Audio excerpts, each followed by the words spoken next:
Olá, pessoal. Dando continuidade, ao processo administrativo, ao processo de administração estratégica, nós temos a formação da identidade organizacional.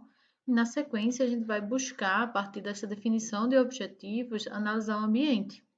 E aí analisamos o ambiente externo para ver tanto o ambiente macro, o ambiente contextual, que envolve fatores políticos, econômicos, sociais, tecnológicos, como também o ambiente micro, que também é externo, mas aí está mais próximo da organização e influencia, é uma análise do setor no qual ela está inserida. E aí nós temos como principal expoente a análise das cinco forças, que vê poder de barganha de compradores, poder de barganha de fornecedores, ameaça de produtos substitutos, rivalidade da concorrência e ameaça de novos entrantes.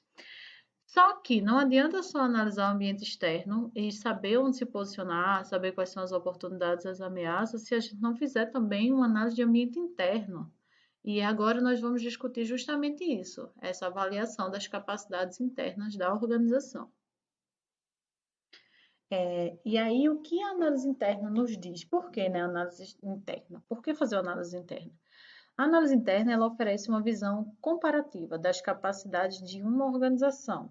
Ou seja, você vai entender aí quais são os pontos fortes daquela organização, quais são os pontos fracos dessa organização e como essas forças e fraquezas se comparam às das concorrentes. Então, não é só entender quais os pontos fortes e os pontos fracos, mas entender se existem mais pontos fortes e menos pontos fracos do que a concorrência. Essa análise interna, ela ajuda a empresa a determinar se seus recursos e capacidades são fontes prováveis de vantagem competitiva. Será que os pontos fortes da organização, será que os recursos, as capacidades que ela tem hoje desenvolvidos, é, são passíveis de gerar uma vantagem competitiva? Ou será que não? Será que ela já está em desvantagem competitiva? Além disso, essa análise também vai auxiliar no estabelecimento de estratégias capazes de explorar qualquer fonte de vantagem competitiva. Não adianta só a organização descobrir que ela tem pontos fortes se ela não tiver estratégias que explorem esses pontos fortes. Essa análise também vai visa estabelecer, né, estratégias para a exploração dessas possíveis fontes de vantagem competitiva. A teoria que fundamenta a análise interna é a visão baseada em recursos. Até então, os estudos de estratégia só viam a visão baseada em mercado, que era a análise de ambiente externo, que era a visão de porta, de posicionamento, até que chegou um momento que disse, não, espera ainda, está faltando alguma coisa aqui. E aí a pergunta que surgiu foi justamente essa: por que que algumas empresas obtêm melhor desempenho econômico do que outras? Se todas as empresas elas analisam o ambiente, elas veem toda uma estratégia de posicionamento, por que que umas são mais bem-sucedidas do que outras? E aí é que surge essa visão baseada em recursos. Ela é usada para ajudar as empresas a conquistar vantagem competitiva e, por conseguinte, obter desempenho econômico superior, e pressupõe que os recursos e as capacidades de uma empresa são os principais impulsionadores de vantagem competitiva e desempenho econômico. O que isso quer dizer? Quer dizer que não adianta só você analisar o mercado e saber onde se posicionar. Se não houverem recursos e capacidades que lhe permitam explorar essa posição, você não vai obter vantagem competitiva. E quando a gente fala você, estamos falando de organização, da empresa. Então, se a empresa não tiver recursos e capacidades suficientes para que ela explore as oportunidades e neutralize as ameaças daquele ambiente onde ela está se posicionando, daquele nicho, daquele espaço que ela escolheu para concorrer, ela não vai ter vantagem competitiva. Ah, e aí, o que seriam recursos e capacidades? Os recursos são os ativos tangíveis e intangíveis de uma empresa, né? Então, você tem recursos tangíveis, fábricas, equipamentos, espaço físico, layout, tudo são recursos tangíveis. E você tem recursos intangíveis, como reputação, imagem, cultura organizacional. E esses recursos, eles são usados para conceber e implementar estratégias. Você precisa desses recursos para poder tanto formular como para implementar as estratégias. E o que seriam capacidades? As capacidades seriam um subconjunto desses recursos, ou seja, seriam pegar alguns desses recursos e agrupar num conjunto que permita, que habilite a empresa a tirar pleno proveito de outros recursos. como, por exemplo, habilidade de marketing, relacionamentos cooperativos. Vamos pegar, por exemplo, a Coca-Cola com essa questão da habilidade de marketing. A Coca-Cola tem uma habilidade de marketing incrível e ela usa essa habilidade de marketing para obter vantagem competitiva. Então, o que é que acontece? Ela junta recursos pessoais, tecnológicos, para fazer aquela questão daquela habilidade de marketing. E essa habilidade de marketing permite com que ela explore os seus produtos, os seus serviços, principalmente os seus produtos, a sua reputação, a sua imagem, e isso faz com que ela ganhe vantagem competitiva. Então, capacidades é um subconjunto de recursos, ou seja, tem mais de um recurso ali envolvido que me gera uma capacidade, uma habilidade, e a partir disso eu consigo explorar outros recursos. Então, máquinas são recursos. Habilidade de design de produto coletivo é uma capacidade. Então, eu junto os designs da empresa, eu junto a parte criativa, eu junto o espaço físico, eu junto equipamentos técnicos, e isso me gera uma habilidade de design que eu consigo ter um design de produto coletivo melhor do que todas as outras organizações do setor. E isso faz com que eu explore outros recursos, eu explore os meus materiais, eu explore meu espaço físico e eu consiga obter vantagem competitiva.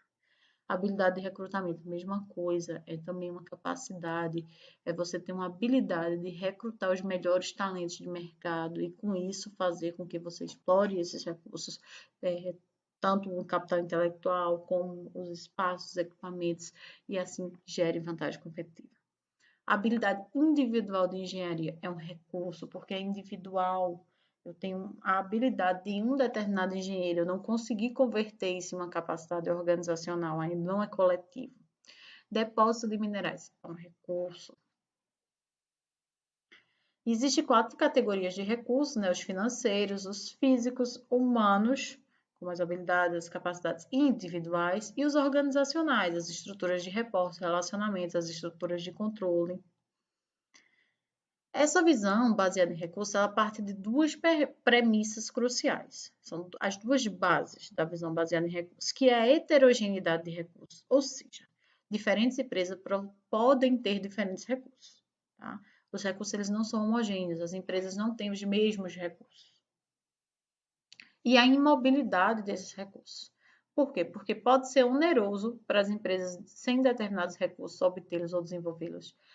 Não preciso de uma habilidade de marketing. Pode ser oneroso a contratação daquele perfil que eu quero. Ou pode ser difícil de desenvolvê-los dentro da cultura dessa organização. Alguns recursos eles podem não ser facilmente disseminados de uma empresa para outra. A gente vê muito isso no caso das fusões. Uma organização quer uma tecnologia da outra, ou quer algum tipo de habilidade, aí faz uma fusão ou uma aquisição. Na aquisição é que você vê mais ainda, quando uma empresa maior, não necessariamente em tamanho, mas em poder, pode ser em poderio econômico, em representatividade, ela adquire outra. E aí ela adquire interessada em determinados recursos e capacidades que essa outra tem, mas pode ser que ela não consiga disseminar para dentro da organização. Por isso que a gente tem tantos casos de aquisições, de fusões que são fracassados. E o que é que essas premissas realmente significam? Primeiro, se uma empresa possui recursos valiosos, quando eu estou falando de valiosos aqui, não é valor no sentido monetário, é valioso no sentido de é um recurso que me permite obter vantagem competitiva, que me permite ter um diferencial, que me permite ter um desempenho superior. Se uma empresa possui recursos valiosos, enquanto as outras não os possuem, ou seja, a heterogeneidade de recursos. Diferentes empresas possuem diferentes recursos, podem ter diferentes recursos. Então, se uma possui recursos valiosos e as outras não têm, esses recursos são heterogêneos. Se as outras empresas não conseguem imitar esses recursos sem incorrer em altos custos, é oneroso para ela obter esse recurso ou desenvolvê-los. Ou pode não ser tão fácil desenvolver, ela pode não conseguir, pode até tentar, mas não está conseguindo desenvolver esse recurso. Então, é um recurso valioso que uma possui e a outra não possui. E esta outra ou essas outras estão tentando, mas não estão conseguindo imitar por questões de altos custos ou porque não está conseguindo replicar, existe uma complexidade em relação àquele recurso. Neste caso, o que é que acontece? Aquela empresa detentora do recurso valioso provavelmente conquistará uma vantagem competitiva sustentável. porque as outras nem têm aqueles recursos, nem estão conseguindo imitá-los. Heterogeneidade de recursos. A heterogeneidade de recursos, né, que é essa premissa, a primeira premissa, ela costuma resultar de um conjunto de recursos e capacidade da empresa. Dificilmente essa heterogeneidade é por causa de um recurso. Eu tenho um equipamento que nenhuma outra organização do setor tem. Não, geralmente não é isso. Geralmente é esse conjunto de recursos e capacidades. É como os recursos são utilizados, como as pessoas fazem uso, como as relações se processam dentro daquela organização. Os administradores de uma empresa, eles podem juntar recursos que pareçam homogêneos e, desse modo, criar combinações heterogêneas. Se você pegar duas organizações e as duas tiverem as mesmas áreas funcionais, os mesmos equipamentos, provavelmente as combinações entre esses equipamentos, espaço físico, layout, vai sair diferente. Porque são pessoas diferentes, são culturas organizacionais diferentes, são estruturas de repórter que vão mesmo que comece igual, elas vão se diferenciando.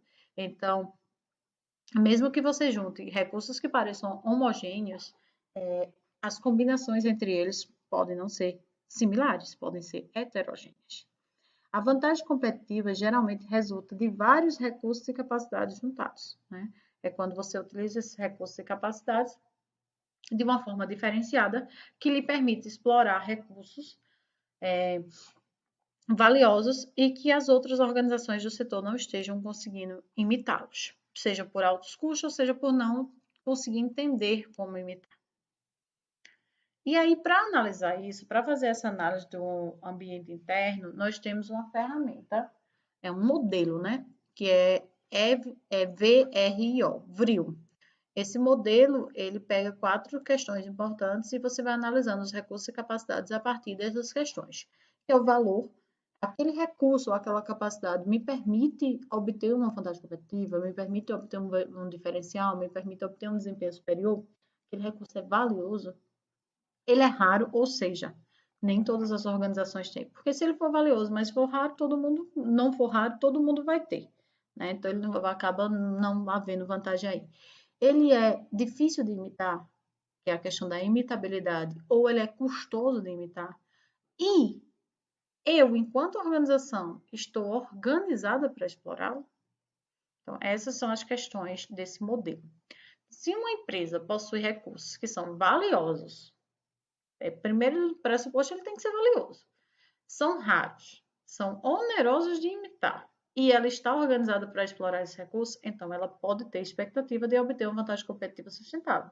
Isso não quer dizer que é uma vantagem competitiva para sempre, mas que é sustentável durante um período de tempo, até que as outras consigam imitar e consigam obter a mesma vantagem, e aí vai minando a vantagem daquela que a obtinha, né?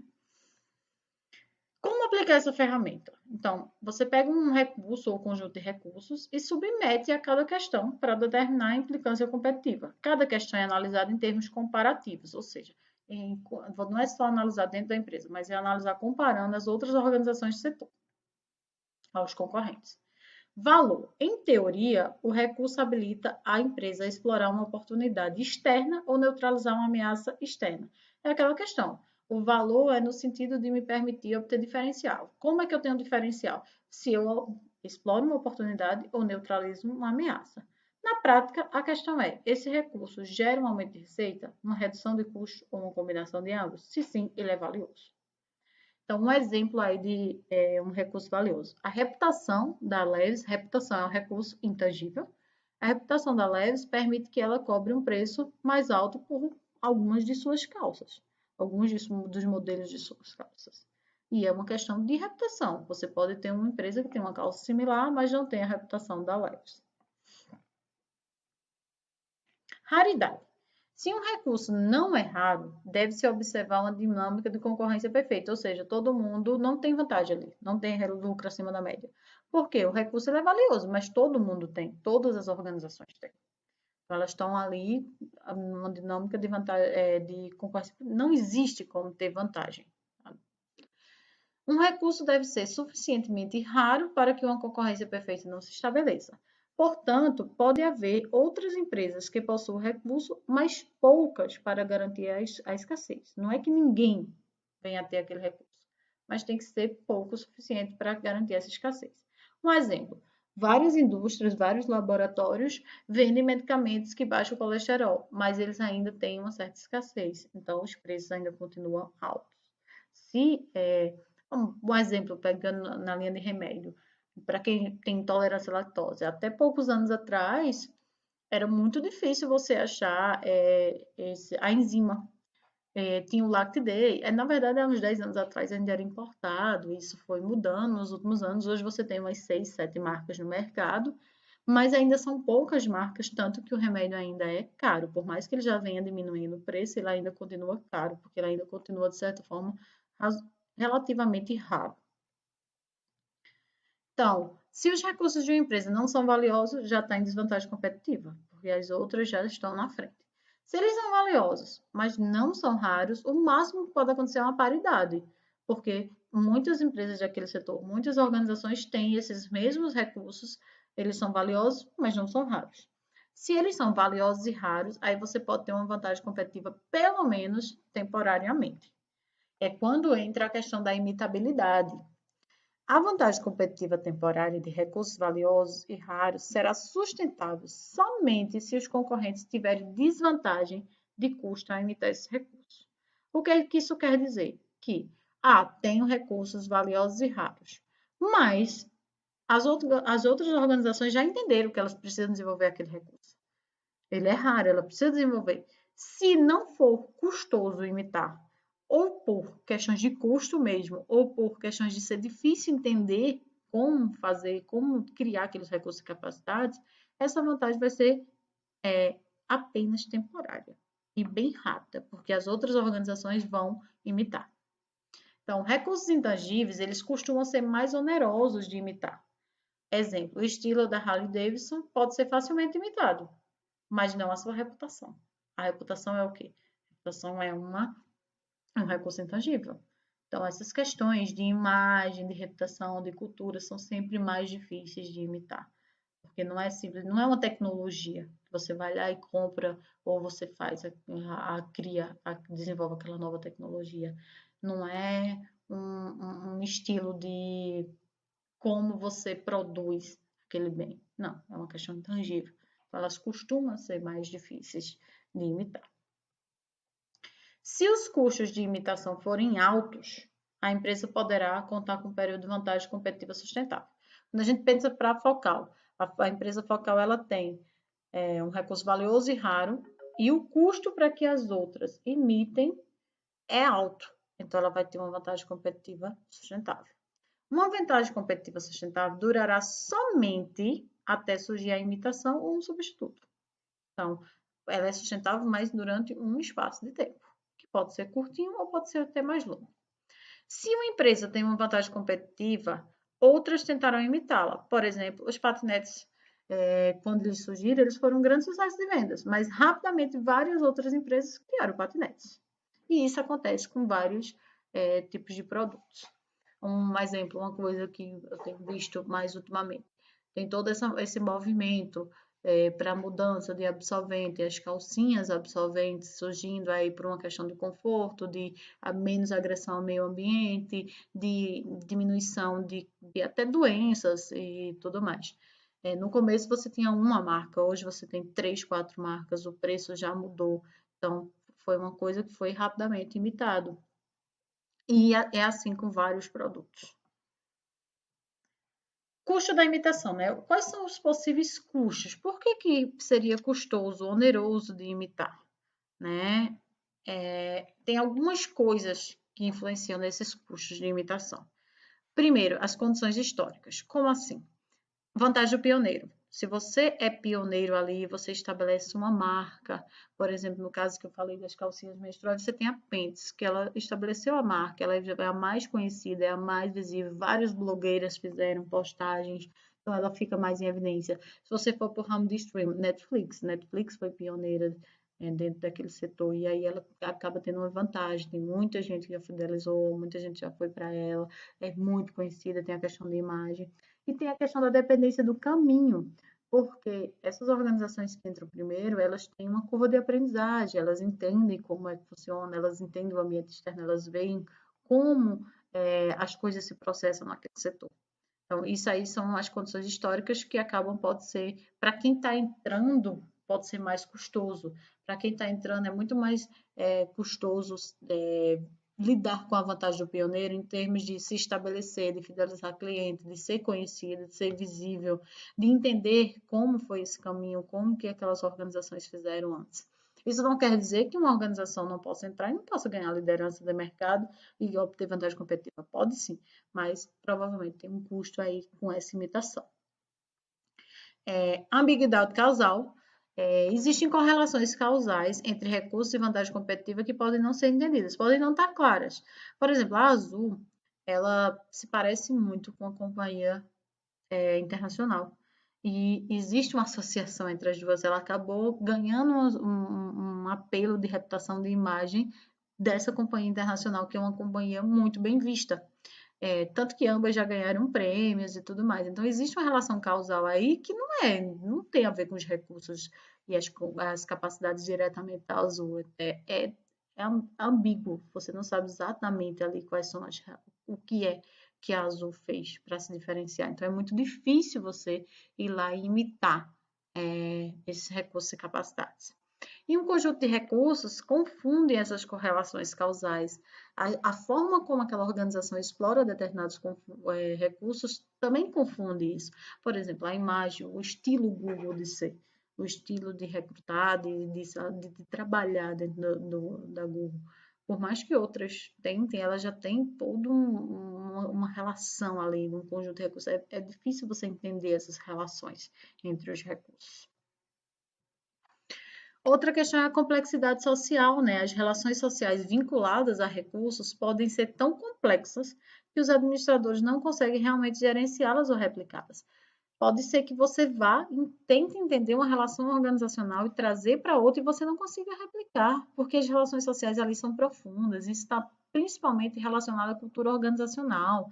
Às vezes, nem tudo que está dentro daquela organização, como se faz, como ela se porta, nem tudo está formalizado, está nos regulamentos, nas normas. Muito disso está intrínseco, faz parte da história, dos slogans, o jeito de ser daquela organização. Falando, por exemplo, de Coca-Cola, que todo mundo conhece, a Coca-Cola conseguiu fazer com que o Papai Noel fosse reconhecido como sendo vermelho. O Papai Noel era verde, os ajudantes eram verdes, todo mundo verde. E a Coca-Cola conseguiu atrelar o Natal à imagem dela e transformar o Papai Noel agora o Papai Noel vermelho. Ninguém vê um Papai Noel verde, mas o Papai Noel era para ser verde. Então tem toda uma complexidade social aí que é muito difícil você replicar. E aí tem esse custo de imitação, de entender como foi que foi feito isso, como que essas relações foram estabelecidas. Outro custo de imitação, só que esse é bem mais palpável, é a questão das patentes, né? E aí ela pode ser uma faca de dois gumes. Por quê? A organização vai lá e patenteia algo, uma inovação, um produto, patenteia, né? Então ninguém pode usar durante aquele período de tempo. Nesse período de tempo, ela vai ter vantagem competitiva, porque ela está defendendo seus direitos. Só que, quando passar esse período de tempo, ela tem que revelar em detalhes, ela tem que revelar as informações detalhadas. E aí as outras todas vão conseguir imitar facilmente e rapidamente.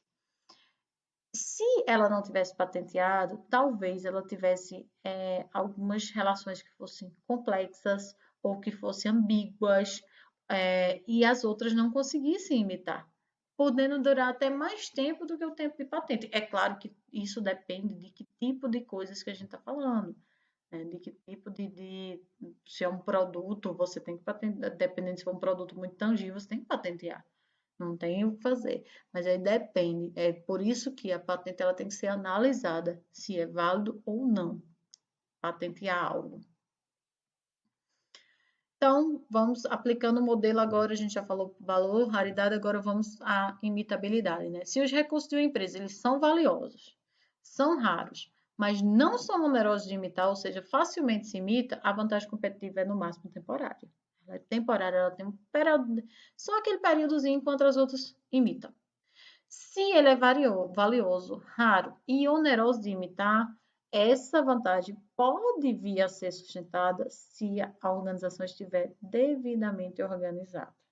Então, vamos discutir o que seria essa questão da organização, o que seria isso estar organizado.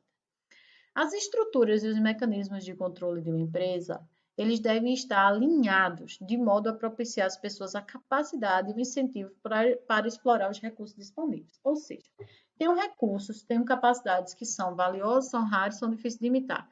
Mas se eu não consigo explorá-los, se eu não consigo utilizá-los da maneira correta, não tem como gerar vantagem competitiva. Exemplos: estruturas formais e importantes de reporte, controles gerenciais, políticas de remuneração, relacionamentos. Então, tudo isso tem que estar organizado de forma que me permita explorar aqueles recursos. Essas estruturas e mecanismos de controle complementam os recursos de outras empresas e juntos podem ajudar uma empresa a obter vantagem competitiva sustentável. É gerenciamento. Não adianta você ter recursos valiosos, raros, difíceis de imitar, se não tem gestão adequada deles. Então, como é que a gente faz uma análise de ambiente interno? A gente cria aqui a tabelinha e vai analisando. É valioso? Não. Então, já pode ir, que a implicação é que é uma desvantagem competitiva e, portanto, um lucro abaixo do normal. Ah, é valioso, mas não é raro. No máximo, eu consigo ter paridade, eu consigo ter uma equidade, eu consigo competir de igual para igual dentro daquele setor, mas eu não vou conseguir ter um retorno que me permita ter investimentos, eu não vou conseguir ter um retorno acima do normal. Vai ser, no máximo, ali para sobreviver dentro daquele mercado. Se é valioso, é raro e não são onerosos de imitar, então você tem uma vantagem competitiva temporária, né? Porque não tem um ônus aí, um custo de imitação. Então, essa vantagem ela só vai durar durante o período de tempo que os concorrentes vão lá e imitam. E aí você tem um retorno acima do normal naquele períodozinho de tempo em que os outros imitam. Agora, se é valioso, é raro, é difícil de imitar e a organização está organizada, ou seja, ela tem uma base gerencial que lhe permite explorar esses recursos, então a vantagem vai ser sustentável, ou seja, pelo menos durante o tempo em que as organizações superam esse ônus de imitação. E aí o retorno é acima do normal durante aquele período de tempo. Esse período de tempo pode ser mais longo ou pode ser mais curto. E aí, quando você vai para a dinâmica competitiva, você tem que as ações e decisões estratégicas de empresas, em resposta às decisões e ações estratégicas de outra, podem ser nenhuma resposta. Então, a organização pode resolver que não vai responder a uma ação, uma decisão estratégica da outra, da concorrente. Pode ser uma mudança tática, apenas no nível tático, ou uma mudança estratégica. Quando você tem uma sem resposta, quais são as possibilidades? Por que uma organização não vai responder a uma ameaça de outra concorrente? E aí a gente tem alguns motivos. Primeiro, a outra atende um mercado diferente. É o caso do Rolex e da Casio. Atende um mercado diferente. Por que eu vou reagir se ela atende a um público diferente do meu público, né? Se você tem uma estratificação da população e você atender a um nicho e a sua concorrente está indo para um outro nicho, não tem por que você gastar recursos, despender esforços com isso. Outra possibilidade é que uma resposta poderia prejudicar a sua própria vantagem competitiva. E aí tem que entender até que ponto vale a pena responder, se vai haver um prejuízo para a sua própria imagem, para a sua reputação, para os seus recursos. Então, tem que pesar. Aí é um trade-off. A organização, a concorrente, ela pode não ter recursos e capacidades que lhe permitam dar uma resposta eficaz. Então, ela poderia ter um ônus de dar uma resposta e essa resposta não ser eficaz. Aí é melhor não despender esses recursos. E a outra possibilidade é que ela deseja reduzir ou administrar a rivalidade no mercado por meio de um conluio tácito. A gente tem, por exemplo, a figura do cartel, que é ilegal, mas você tem sinalizações de mercado. Então, em cenários de alta rivalidade, você pode ter essa figura do conluio tácito, que não é explícito, você não foi lá e falou, mas você dá sinalizações, o concorrente dá sinalizações, e vocês vão levando essa rivalidade por meio desse conluio tácito. E aí, você pode também ter respostas. táticas ou estratégicas. Táticas seriam ações específicas, como aprimoramento das características do produto. Então, você simplesmente muda, pegando, por exemplo, lâmina de barbear. Você tem umas lâminas flexíveis, outras que tem 3 lâminas, outra que tem uma fita para questão de alergia. Isso são aprimoramentos nas características do produto. Então, você pode ter uma ação tática, né? Uma ação de curto prazo e que não vai gerar uma mudança fundamental na dinâmica de competição, mas é uma ação. Em geral, a imitação tão rápida que não há vantagem competitiva. Por exemplo, você criar a de 3 lâminas ou essa fitinha para não irritar. Se algum concorrente quiser imitar, é muito rápido, nem é possível gerar vantagem competitiva. As ações táticas, elas não têm esse alcance de gerar uma vantagem competitiva sustentável. E uma ação do tipo, é o pulo do sapo, né? Porque o que é que se diz? Que o sapo, ele dá altos pulos. Então, essas ações, elas podem criar vantagem. Como assim? É um pouco lá da teoria da configuração, que você pulava de um estágio para outro. O que é que isso quer dizer? Que você cria uma ação, mesmo que ela seja tática, que dá um diferencial por esse pulo ser mais alto. Como assim? Você pegar, por exemplo, as empresas de tecnologias, celular, por exemplo, e você criar altas funcionalidades, não só mexer num pedacinho, como foi aqui, uma característicazinha. Não, você mexer fundamentalmente naquela plataforma e gerar um produto que quando o outro venha conseguir imitar, você já esteja dando outro pulo e já esteja criando outras funcionalidades. Isso acontece com algumas na área de celular, com algumas marcas.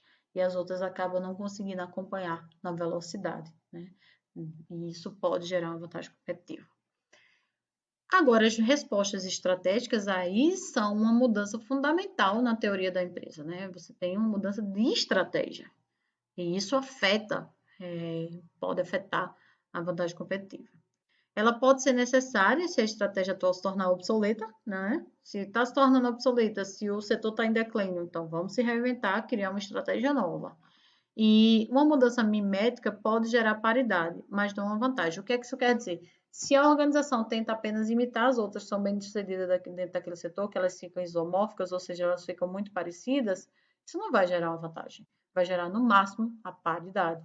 Por quê? Porque aquele recurso não será raro. Na verdade, são todas próximas, todas parecidas. A imitação raramente levará à vantagem competitiva, né? As empresas devem usar os recursos e capacidade para ocupar um espaço único e não apenas fazer imitações. Estratégias similares podem levar à vantagem competitiva. Algumas empresas podem atingir vantagem competitiva mesmo quando não são pioneiras. Ela pode chegar e podem ganhar o mercado mesmo não sendo pioneira. E para concluir, o que é que se pressupõe dessa análise de ambiente interno?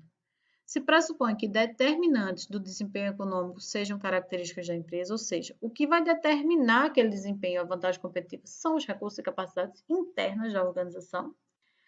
As empresas podem ser diferentes, heterogeneidade, e essas diferentes podem ser duradouras, imobilidade de recursos. Né? Você pode não conseguir imitar facilmente aqueles recursos. A vantagem competitiva decorre de recursos e capacidades que atendam aos critérios do VRIO, valor, raridade, imitabilidade e organização. Recursos e capacidades valiosos, raros, onerosos de imitar, organizados para serem explorados, geram uma vantagem competitiva sustentável se os custos de imitação de outras empresas forem maiores do que o benefício da imitação. Né? Se for tão custoso que ela ela escolha não imitar rapidamente, ou se ela não conseguir imitar rapidamente. A empresa estiver organizada para explorar a vantagem. Mesmo essa, só vai haver a vantagem competitiva se os recursos forem valiosos, raros, se houver um custo alto de imitação e se a organização ela tiver condições de explorar esses recursos e capacidades. E aí essa análise determina o que a empresa deve fazer, dadas as forças e fraquezas relativas aos seus recursos e capacidades. O administrador aí tem a função de juntar esses recursos e capacidades para buscar atingir essa vantagem competitiva. O VRIO vai ajudar a reconhecer essa vantagem competitiva, né? Então, a análise de ambiente interno, ela vem para entender as forças e fraquezas, ver o quanto essas forças e fraquezas permitem a busca de uma vantagem competitiva e, assim, utilizá-los para obter vantagem naquele setor em que a organização está posicionada. É isso.